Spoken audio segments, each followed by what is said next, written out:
নমস্কার বন্ধুরা, আমি রাত্রি বলছি। বড়দের প্রণাম আর ছোটদের ভালোবাসা জানিয়ে শুরু করছি আজকে দুর্দান্ত স্বাদের একটা সিজনাল রান্না। এখন সজনেটা একটু মোটা হয়ে গেছে। আমার ঠাকুমা বলতো যে ঢাকের কাঠি হয়ে গেছে, কিন্তু এই ডাঁটাতেই এই রেসিপিগুলো খেতে ভীষণ ভালো লাগে। আজকে দুটো রেসিপি তোমাদের একসাথে করে দেখাচ্ছি। সেই জন্য একটা বাটিতে চালের গুঁড়ো, একটি বাটিতে বেসন নিয়েছি, বেশ কিছু আখের গুঁড়ো নিয়েছি, সমস্ত জোগাড়জান্তি করে নিয়েছি। এবারে কিছু নারকেলটাকেও কুচো কুচো করে কেটে নেবো, আর লঙ্কাটা কুচি করে কেটেও নিয়েছি। এবারে সজনেটা ছাড়ানোর পালা।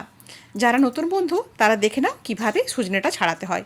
ওপরের আঁচটাকে এইভাবে তুলে ফেলে দিতে হয়, তবে সজনেটা খেতে ভালো হবে আর রেসিপিটাও খুব সুন্দরভাবে বানানো যাবে। এইভাবে সমস্ত সজনেটার আঁচটাকে আমি তুলে ফেলে দিলাম, এক কথায় বলতে পারো ছাড়িয়ে নিলাম। দেখো সজনেটাগুলো আমার কাটা হয়ে গেছে, দেখেছো সুন্দরভাবে কেটে নিয়েছি। আর এই যে এত আঁশ সেটাকে তুলে ফেলে দিয়েছি। এবারে সজনেটাকে গরম জলে একটু নুন দিয়ে হালকা করে ভাপিয়ে নেব। এই রান্নাটা ভাপিয়ে করলে কিন্তু ভালো হয়। একটা মিষ্টি বড়া বানাবো, একটা ঝাল বানাবো, সেই জন্য দুরকমভাবেই আমি আজকে রেসিপিটা তোমাদের করে দেখাচ্ছি। যদি রেসিপিটা ভালো লাগে অবশ্যই কমেন্ট করে জানিও, আর ভালো লাগলে বাড়িতে অবশ্যই একদম বানাবে, দেখবে সুন্দর খেতে লাগবে। হালকা করে মিনিট 2-3 ভাপিয়ে আমি একটু জল ঝরিয়ে রেখে দিচ্ছি। ডাঁটাগুলোকে খুব ভালোভাবে ধুয়ে নিলাম। এবারে কড়াই সর্ষের তেল বসিয়ে শুকনো লঙ্কা আর একটু গোটা জিরে দিয়ে এই ডাঁটাগুলোকে একটু ছোঁকে নেব, বলতে পারো সাঁতলে নিচ্ছি। মিনিট 2 ধরে একটু নাড়াচাড়া করে এটাকে ঠান্ডা হতে দেবো। এবারে যে পিঠেগুলো বানাবো সেই জন্য প্রিপারেশন নিয়ে নিচ্ছি। নাড়াচাড়া করে থালাতে ঢেলে ঠান্ডা করতে দিয়ে দিলাম। আর একটা অ্যালুমিনিয়াম বাটিতে হালকা করে গরম জল করে নেব। যেহেতু চালের গুঁড়িটা কলে ভাঙানো, সেই জন্য একটু গরম জল দিয়ে মাখতে হবে। পরিমাণ মতো চালের গুঁড়ো, 2 চামচ আখের গুড়, অল্প পরিমাণ লবণ, আর সাথে কিছু নারকেল কুচি, গরম জল দিয়ে খুব ভালোভাবে একটা লেই তৈরি করে নেব। কতটা মাখতে হবে তোমাদের সেটাও দেখিয়ে দিচ্ছি। চামচে করে গরম জলটাতে হালকা নাড়াচাড়া করে এবারে হাতের সাহায্যে খুব ভালোভাবে এটাকে মেখে নেব, যাতে দলা না আটকে থাকে। এইভাবে সমস্ত চালের গুঁড়িটাকে আমি মেখে নিয়েছি, দেখেছো? যেমন ওপর থেকে ফেললে বল আকারে পড়ে, এইভাবেই থাকবে নরম নরম টাইপের। এবারে বেসনটাকেও তৈরি করে নিচ্ছি। পরিমাণ মতো বেসন, লবণ, বেশ কিছুটা খাবার সোডা দেবো, 1 চিমটে বলতে পারো, আর কয়েকটা কাঁচা লঙ্কার টুকরো দিয়ে বেসনটাকে খুব ভালোভাবে মাখিয়ে নরম করে লেই তৈরি করে নেব। খুব ভালোভাবে ফেটাতে হবে, কতটা ফেটাবে সেটাও তোমরা দেখে নাও। বেসনটা আমার পুরোপুরি খুব সুন্দরভাবে মাখা হয়ে গেছে, দেখতে পেয়েছো? একটু মোটা টাইপ হবে ব্যাটারটা, একদম পাতলা হলে কোটিংটা ভালো আসবে না ডাঁটার গায়ে। এবারে সর্ষের তেল গরম করে কয়েকটা টুকরো ডাঁটা এর মধ্যে ভালো করে কোটিং করে ভেজে দেবো, যেভাবে আমরা বেগুনি, আলুর বড়া, কুমড়োনি, পটল বড়া করি সেইভাবেই খুব ভালোভাবে কোটিং করে ঢেলে নেবো। একদম গ্যাস কমিয়ে মুচমুচে করে মিডিয়াম রাখবো, কখনো কখনো হাই করে খুব ভালোভাবে এটা বড়া আকারে ভেজে নেবো। এটা হলো সজনেটার ঝাল বড়া। আর অপর পিঠে একটা ফ্রাইং প্যানও আমি বসিয়ে নিচ্ছি।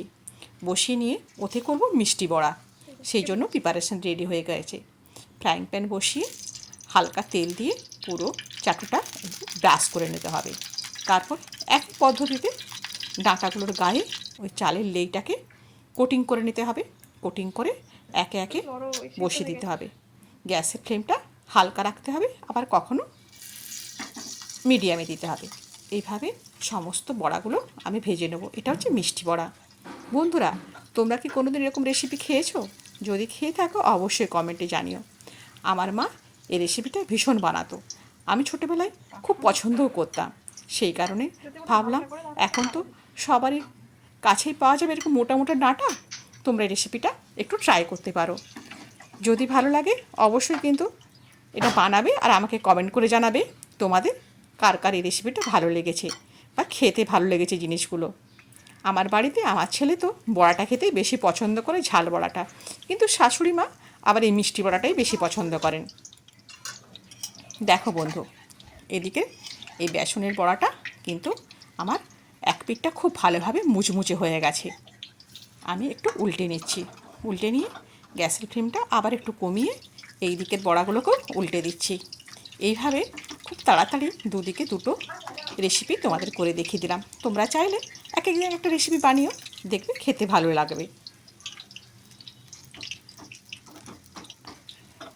কত সুন্দরভাবে বড়াগুলো উঠে যাচ্ছে। এইদিকে এই বড়াগুলো রেডি হয়ে গেছে। এবারে এই বড়াগুলোকে ছেঁকে তুলে একটা পাত্রে রেখে আবার এই তুলে বাকি জিনিসগুলো ভেজে নেবো। দেখো কত মুচমুচে হচ্ছে, একদম সুন্দরভাবে ভাজা হয়ে গেছে। এইদিকে আমার এই মিষ্টি বড়াগুলো রেডি হয়ে গেছে। অনেকে এটা সজনে ডাঁটার পিঠে বলে, আমি বলি মিষ্টি বড়া সজনে ডাঁটার।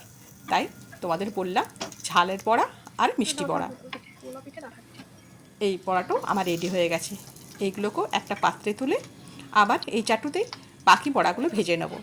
এইভাবে দুটো দিকে সমান হাতে আমি দুটো রেসিপি তোমাদের কাছে শেয়ার করলাম। যদি রেসিপিগুলো ভালো লাগে অবশ্যই বন্ধুর মধ্যে শেয়ার করে দেবে প্লিজ বন্ধু।